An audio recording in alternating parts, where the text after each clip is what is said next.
Salut à tous et bienvenue sur ce 6e mois en Australie. Ok, donc il y a eu un truc de 5 mois depuis ma dernière vidéo, donc je vais vous expliquer un petit peu ce qui s'est passé, pourquoi, comment, qu'est-ce. Voilà. Donc en fait, j'ai bossé quoi. C'est plutôt simple comme explication. Là je vous amène sur le chemin du travail justement pour mon avant-dernier jour de travail à Bruny Island. Donc l'île sur laquelle je suis arrivée il y a 5 mois. Et bref, on va essayer de s'organiser un petit peu là.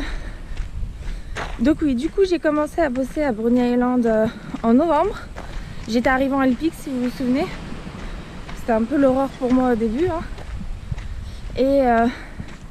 Et puis j'ai arrêté de filmer parce que les journées passent et se ressemblent quoi, tout simplement. C'est-à-dire que bon déjà j'avais pas forcément le temps.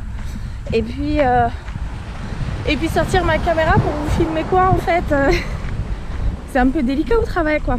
Donc du coup j'ai bossé pendant 5 mois, bien payé et en même temps un salaire plutôt classique d'environ 20 $ de l'heure en semaine et jusqu'à 30 sur les jours fériés, public holiday. Du coup j'ai quand même beaucoup économisé en 5 mois, j'aurais pu économiser plus mais bon voilà.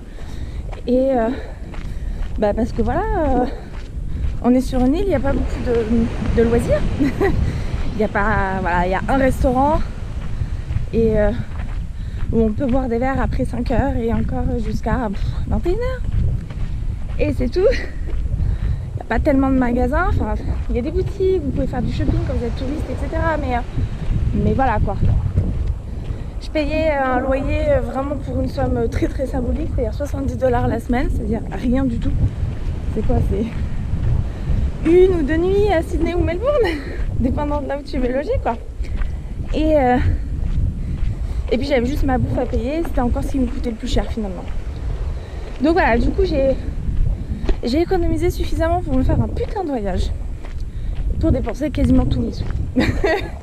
Donc en fait, là, la suite c'est que demain je finis le travail, c'est le dernier jour, dimanche, et je pars de l'île jeudi. Le temps de préparer mes valises, toutes mes affaires, etc.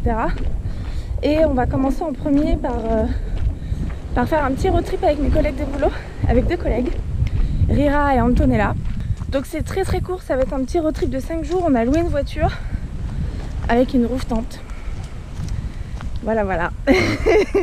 Donc j'ai jamais fait, j'ai jamais dormi dans une tente, donc je vais pas mentir, je suis un peu stressée. D'autant plus que là ça y est, l'hiver vient et qu'il fait froid en Tasmanie. Moi la nuit là je remets le chauffage en ce moment, on est au mois d'avril, début avril. Donc 5 jours, donc en 5 jours ce qu'on va faire, vu que là on est déjà au sud-est de la Tasmanie, sud, hein, on va remonter la côte est, tranquille. On a déjà notre petit plan en 5 jours, ça devrait le faire facile. Et puis après je retourne à Melbourne. Ça c'est super, j'ai hâte d'y retourner. Et en même temps je me dis, j'avais trouvé ça top la première fois, donc il y a 5 mois. Et là c'est pas pareil, j'arrive avec... on va se dire très clairement, j'étais dans des conditions dans lesquelles on n'est pas normalement quand on voyage. C'est-à-dire que j'étais dans une super maison, une super chambre toute seule et immense que je partageais pas, enfin que j'ai partagé au début, mais que j'ai pas partagé pendant au moins 3 mois quoi. Vraiment, enfin, avec des gens vraiment adorables, comme une famille, je me suis sentie comme si j'étais chez maman quoi. Mais genre la maman parfaite, tu vois. Et bref, ça se représentera pas des situations comme ça. Et j'ai peur, j'ai un peu peur du retour à la réalité, si je puis dire. Ce qui paraît bizarre de dire ça comme ça, mais du retour de la réalité du voyage, c'est-à-dire quand même un peu la solitude et puis le manque de confort, voilà. Et puis après c'est quand même la grande nouvelle, j'ai ma mère qui arrive. Voilà, donc elle va venir me rejoindre pour 1 mois en Australie. Et du coup j'ai prévu un petit road trip pour toutes les deux. Donc on va faire toute la côte est australienne. Je sais, c'est pas ultra original. Attendez, vous savez quoi, là je suis sur une côte. Je vous reprends quand j'arrive en haut. Ok, je vous reprends, on a monté la côte. Et j'en profite pour vous montrer, hop là. Ça c'est la vue que je vois tous les matins sur le chemin du travail. Puisque Il n'y a pas de transport en commun, je fais le chemin à pied, je suis à 30 minutes à peu près à pied. Et ouais, on se lasse pas, hein. Moi je me lasse pas de Célie. Ouais, je sais pas si vous arrivez à voir en fait, mais genre là et là c'est l'île, mais par là vous voyez, normalement vous voyez peut-être quelque chose aussi, c'est la Tasmanie. Voilà. On voit pas l'Australie d'ici, on est loin. Et donc oui, je vous disais, j'ai ma mère qui me rejoint bientôt. Elle va arriver au mois de mai. Voilà, elle est là pour tout le mois de mai. Et initialement, je m'étais dit que j'allais nous prévoir un petit road trip d'un mois, mais je savais que ça allait être la misère pour tout planifier. Et puis bah, finalement, j'ai une Française qui bosse dans une agence de voyage à Sydney qui m'a proposé de tout planifier pour moi. Puis bah, j'ai dit oui. Et ben ça a l'air hyper prometteur. Je vous dirai hein, ce qu'il en est après. Mais j'ai pas payé plus pour ça. Même elle m'a fait faire des économies pour tout vous dire, puisque ben elle a des réductions, etc. Bon après, je vais mesurer le truc. Peut-être que si moi j'avais planifié tout toute seule, j'aurais pas mis autant d'activités. On a un programme, ouais c'est chargé, hein. On va être fatigué quand on aura fini, hein. Je te le dis. Donc on fait pas non plus un voyage grand luxe, hein. Enfin la première semaine, ma mère ma mère va me rejoindre à Melbourne. Je nous ai pris un très bon Airbnb dans le CBD, dans une grande tour, 50e étage, piscine, sauna et tout. Mais après c'est un peu plus à la route quoi. On dort en hostel, en dortoir, et on se déplace en bus. Donc j'ai pris la ligne Greyhound, qui est donc un bus qui fait quasiment toute l'Australie, et en tout cas qui fait très bien la côte est. Et donc j'ai pris un pass à 500 $, quelque chose comme ça par personne, qui vous permet en fait de faire de Sydney à Cairns et de vous arrêter autant de fois que vous voulez sur le chemin. Voilà, bon juste vous pouvez pas descendre, vous êtes obligé de monter à chaque fois vers le nord, mais je pense que c'est la solution la plus économique, peut-être même plus économique que de louer une bagnole. Et puis bah y a pas à conduire, tout simplement quoi. C'est aussi la tranquillité. Et donc pas de problème mécanique ou quoi que ce soit, au moins c'est clair. Et voilà, donc du coup on a des activités de malade de prévues. Fraser Island, les White Sunday, le vol en avion au-dessus du cœur de l'océan. Et de la grande barrière de corail évidemment. Enfin voilà, c'est des croisières, et puis après des visites genre Blue Mountain, Daintree Forest, enfin bref. Là je vous emmènerai avec moi pour que vous puissiez voir aussi. Ah, plein de voitures. Bref, très concrètement, j'ai pas filmé pendant la partie du working holiday visa, mais je vous promets, je vais filmer au max pendant la partie holiday. Voilà. Donc, vous voyez, franchement, il n'est pas génial le chemin pour aller au travail. Qu'est-ce qu'on voit là? Je vais checker. Vous voyez la mer derrière? C'est fin. On est quand même sur un cadre de fou quoi. C'est une île qui est restée quand même assez sauvage parce que en tant que touriste c'est quand même pas évident de pouvoir venir ici. C'est-à-dire qu'il faut une bagnole, c'est cher. Et vous pouvez pas venir ou partir de l'île si facilement que ça. C'est-à-dire qu'il faut prendre un ferry. Le ferry, il passe pas souvent. Et puis après 19h, c'est fini. Voilà. Donc bon, on a quand même beaucoup de touristes qui viennent juste pour la journée sur des tours organisés et qui s'en vont après sur les derniers ferries.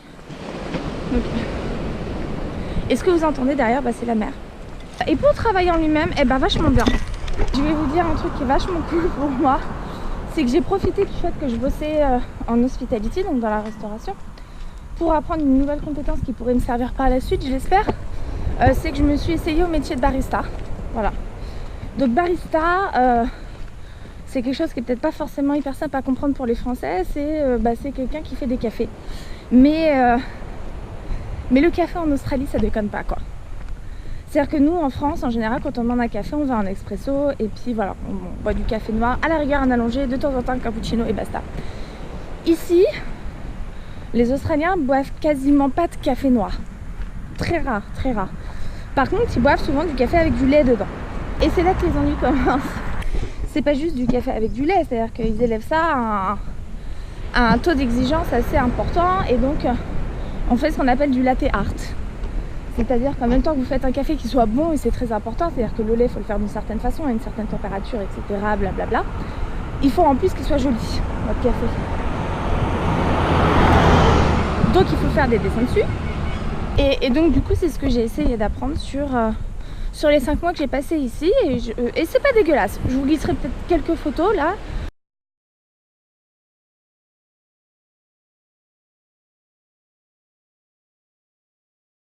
Franchement, je suis assez contente de moi. Et je pense que je vais pas refaire ça avec une petite formation à Melbourne, parce que Melbourne, c'est la capitale du café. Et donc je vais en profiter. Vous entendez ça?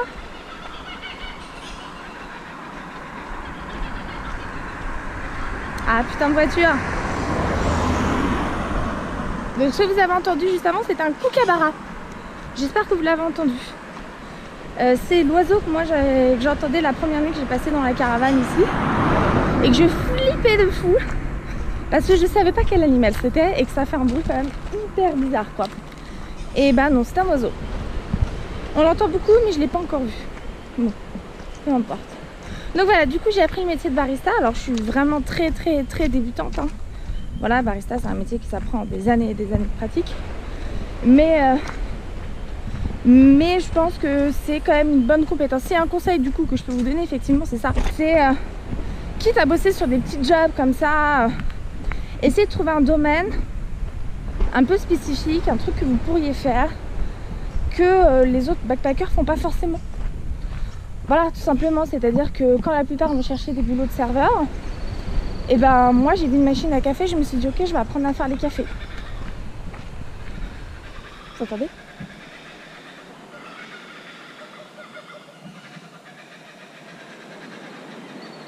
Franchement, c'est pas flippant quand on sait pas que c'est un oiseau.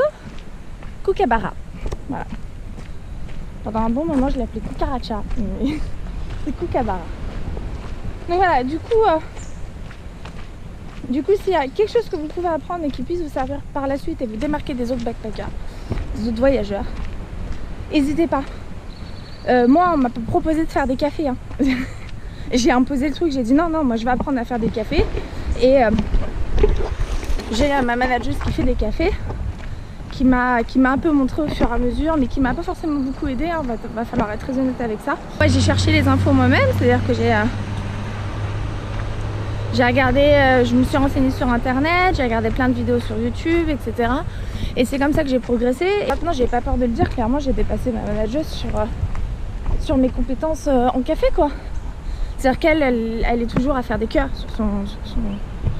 sur son café, c'est très bien, hein, mais moi je fais beaucoup plus. Et donc bah voilà, on arrive au travail en fait. Hop. Donc ça c'est l'entrée. Là-bas il y a la ferme. Il y a beaucoup de voitures ce matin hein. Donc Bruny Island Berry Farm. Bah juste en face de la plage, hein, c'est juste là. Et c'est la plus belle plage que j'ai vue sur l'île. Celle-ci. Il va falloir être honnête aussi. Hop. Je vous amène avec moi jusqu'au bout. Hein. Et donc les canards ici. On a souvent des wallabies, mais bon là il fait jour, on n'en verra pas.